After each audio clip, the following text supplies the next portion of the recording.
In just 6 months, they had driven away 12 nannies. 12. Each one had arrived with a confident smile and left with messy hair, tear-streaked cheeks, and a resignation note in hand. Some lasted a week, some a day, and one particularly unlucky nanny had left after only 3 hours. The kids didn't mean harm, they were just unstoppable. Paint on the walls, flour in the kitchen, toy cars flying down the grand staircase, and the occasional science experiment that involved dumping shampoo into the fish tank. Eleanor loved her children deeply, but she was exhausted. Every day felt like a battle, and she was losing. Running a billion-dollar company was easy compared to getting 3 toddlers to eat vegetables. She had tried rewards, rules, even child psychologists, nothing worked. The triplets were a team, and they thrived in chaos. It was on a Wednesday morning when the 12th nanny quit. Eleanor stood in the foyer, watching the young woman rush out the door muttering something about never working with children again. The billionaire pressed her fingers to her temples. Her schedule was already packed, and she had a major investor meeting in 2 days. She needed help, fast. That's when fate intervened. Downstairs, in the service wing of the mansion, Thomas Reed, the janitor, was mopping the hallway floors. Thomas was quiet, unassuming. He wore the standard gray uniform, his dark hair always tucked under a cap, and he kept to himself. Most of the household staff barely noticed him. He had been working there for only a month, taking the job after life had taken a sharp, painful turn. Few knew his story, and he never offered it. That morning, as he wheeled his mop bucket past the playroom, he heard the triplets in full chaos mode. Shrieks of laughter, something crashing to the ground, and a suspicious splattering sound. Thomas peeked inside and froze.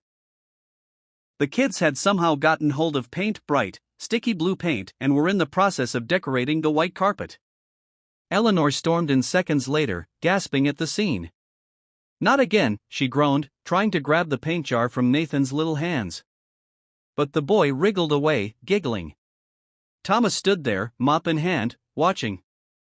And then, without thinking, he walked in, knelt to the kid's level, and said in a calm voice, "Hey, you know what's even cooler than painting the carpet?"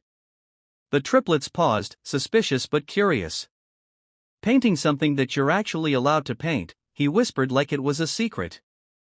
In less than 5 minutes, Thomas had them sitting on the floor with giant sheets of old cardboard, happily smearing blue paint while he told them silly stories about the kingdom of mess and its rule that all paint must go on magic paper. Eleanor just stood there, stunned. The room was peaceful. The kids were laughing. But not the wild, destructive kind of laughter. Controlled laughter. Controlled laughter. It was like watching someone tame a hurricane with a smile. After that, Eleanor couldn't get Thomas out of her head. That afternoon, she asked him to come to her office. He arrived, cap in hand, looking unsure. "You handled my children this morning," she said. "Better than anyone else has." "How?" Thomas shrugged. "I just listened to them. They're not bad kids. They just want someone to meet them where they are." She studied him for a moment. "How would you feel about a different role here?" And so, the janitor became the children's caretaker. At first, the rest of the staff thought it was ridiculous. A janitor playing nanny? They whispered bets about how long he'd last, a week, maybe 2. But days turned into weeks, and Thomas didn't just last. He thrived. He had a quiet authority, a way of making the triplets feel like they were part of a team rather than troublemakers. He turned chores into games. He taught them to cook simple meals, to fix their own toys, to clean up their messes by making it into a race. He didn't shout. He didn't threaten. But he didn't bend, either. One rainy afternoon, when the kids were particularly restless, he set up an indoor camping trip with tents made of blankets and flashlights, telling them stories about his childhood. It was the first time Eleanor had seen her children sit still for more than 10 minutes without a screen. She found herself listening from the doorway, smiling without realizing it. But what she didn't know not yet was that Thomas's patience came from a place of deep pain. One evening, after the kids had gone to bed, Eleanor came downstairs to find Thomas still tidying the playroom. She noticed the way he picked up a small toy truck, holding it for a moment before placing it carefully on the shelf. "You have children," she said softly. It wasn't a question. Thomas hesitated. Then he nodded. Had. A little boy.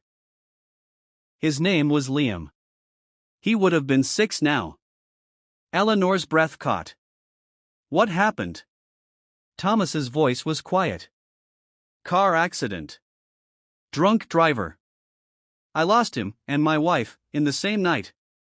The room felt heavy with silence. Eleanor didn't know what to say. She had built her life on solving problems, but this was something no one could fix.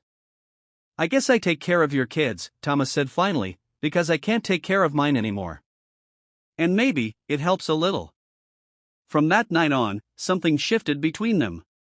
Eleanor found herself watching Thomas more closely, not just how he handled the children, but how he moved through life. He never complained. He never seemed bitter, even though he had every reason to be. The triplets adored him, following him everywhere, calling him Mr. Tom and saving seats for him at their little tea parties. Weeks turned into months. Eleanor realized she was laughing more, too. Not just at her kids' antics, but at Thomas's quiet humor, the way he could make even a bad day seem lighter. For the first time in years, the mansion felt like a home instead of a battlefield. And then, one sunny Saturday, Eleanor's parents came to visit. They were old-fashioned, strict, and had never approved of Eleanor's busy work life. The moment they saw Thomas with the kids, they frowned. "A janitor," her father muttered. "This is who's raising your children now." The triplets bristled, standing in front of Thomas like tiny guards. "He's not just a janitor," Noah said fiercely. "He's our friend." Thomas tried to brush it off, but Eleanor saw the hurt in his eyes. That night, after the kids were asleep, she sat with her parents and told them the truth about the 12 nannies who couldn't handle the children, about Thomas's loss, about the way he had changed their family. For once, her parents had no argument. The turning point came a few weeks later, when Eleanor had to fly overseas for an emergency business trip. She left the children in Thomas's care for 5 days. When she returned, the mansion was spotless, the kids were happy, and they had even made her a welcome home banner from hand-painted paper. She walked into the playroom, saw them all sitting together building a Lego castle, and something in her chest tightened. Without thinking, she sat down on the floor next to them. "You're part of this family," she said to Thomas. "I don't care what your job title says. You're more than that." Thomas smiled, but his eyes glistened. Months later, on the anniversary of his son's passing, Eleanor surprised him. She gathered the triplets and drove to a small park. There, she handed Thomas a small box. Inside was a plaque with Liam's name and a picture of a playground. "I bought this park," she said quietly. "For the community, and for him. The kids wanted to help design it. There's even a Kingdom of Mess area with painting walls." Thomas's hands trembled as he read the words. And that was the moment the billionaire cried. Because in his tears, she saw the truth. She hadn't just hired a caretaker. She had found a friend, a teacher, and someone who had healed her family in ways she hadn't even realized they were broken. The triplets still made messes. They still had endless energy. But now, there was a calm at the heart of their chaos. And it was all because one janitor dad had walked into their lives and never walked out.